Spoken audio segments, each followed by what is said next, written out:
Nick, how was the winter break for you? I'd imagine, just trying to use it to try and get back to full fitness. Yeah, I just sort of spent it working hard, sort of doing a bit of running, try to get fit again. And because the break came at sort of a bad time for me, I was just getting back into it, and then there was no training for a week, so I had to sort of do my own thing. But yeah, I'm getting there now.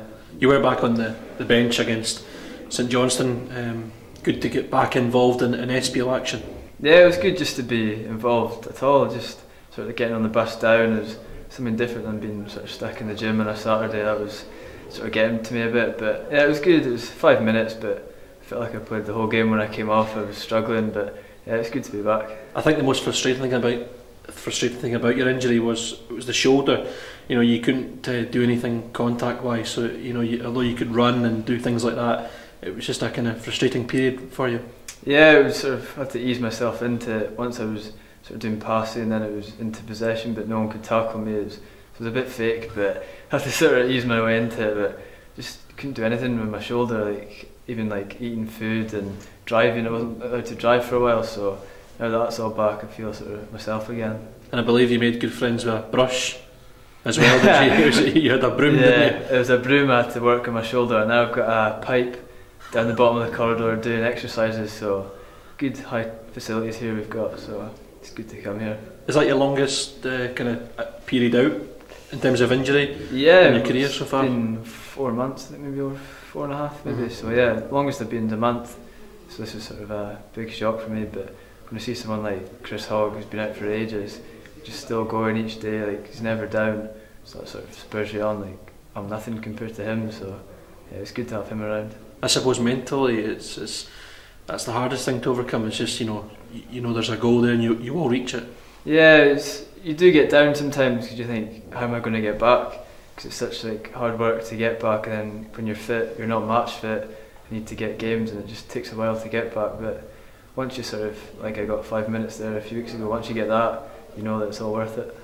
The team are doing pretty well too, which is another difficult thing because you look on, you want to be part of that. You now are going to be part of it because you're back in the squad, and there's a lot of exciting things to look forward to. Yeah, they're almost doing too well without me. I thought sometimes you're thinking, maybe they'll draw today, but they've just been flying. And yeah, it's been good to see them doing well, but hopefully I can be a part of it now as well and sort of contribute to it. Yeah, because it must be a bit of jealousy looking on at the guys doing so well, but you will get your chance. And as I say, there's Aberdeen on Saturday, the semi-final the week after, and the club are riding so high in the SPL. Yeah, there's a lot of games coming up, so hopefully I'll make a few changes and I can get a couple of games here and there, but you wouldn't really change a winning team, so it's really hard to get in. But just sort of keep my head down and sort of keep working on my shoulder, get that sort of as good as it can be, and get back into it. You're playing in bounce games and under 20 league as well. I suppose that's where you'll try and catch, and I suppose training as well. That's where you'll catch the manager's eye.